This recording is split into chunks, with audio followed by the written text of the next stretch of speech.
آج میں بات کروں گا ناشپاتی کے بارے میں۔ عربی میں اسے کمثری، فارسی میں امروز، ہندی اور پنجابی میں ناک، انگریزی میں پیئر کہا جاتا ہے۔ ماہیت کے حساب سے برِ صغیر کا مشہور پھل ہے اور جو مزہ میں شیریں اور وزن میں مختلف ہوتے ہیں۔ عام طور پر ناشپاتی کھانے سے اس سے سخت ہوتی ہے، لیکن کشمیر وغیرہ کوہستانی علاقے کی ناشپاتی نہایت ملائم اور شاداب اور اس کی شکل بالعموم سراہی نما ہوتی ہے۔ اس کا رنگ زرد، بھورا اور سبزی مائل ہوتا ہے۔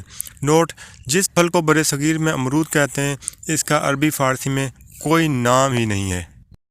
اگر ناشپاتی کے مزاج کی بات کریں تو یہ سرد تر درجہ دوم میں آتی ہے۔ فعال کے حساب سے مفرہ، مکوی قلب، مسکن، صفرا، خون، حابس و نفاخ۔ استعمال کے حساب سے ناشپاتی بطور میوہ یا پھل کھائی جاتی ہے۔ یہ خون کو گاڑھا کرتی ہے اور اعضاء کو قوت دیتی ہے، بدن کو موٹا کرتی ہے اور فرحت بخشتی ہے، بخاروں میں تشنگی کو کم کرتی ہے، حدت جگر اور پتہ کی پتھری میں بہت فائدہ دیتی ہے۔ خاص بات یاد رکھیں کہ اس کو زیادہ نہ کھانا چاہیے، کیونکہ قابض نفاخ ہونے کی وجہ سے بعض اوقات درد شکم اور کولنج پیدا کرتی ہے۔ اس کو نمک اور لیموں کی ترشی کے ساتھ استعمال کریں یا اس کے کھانے کے بعد شہد یا جوارش کمونی کھلائیں جو اس کی مصلح ہے۔ بطور دوا اس کا پانی نچوڑ کر مفرحات میں شامل کرتے ہیں۔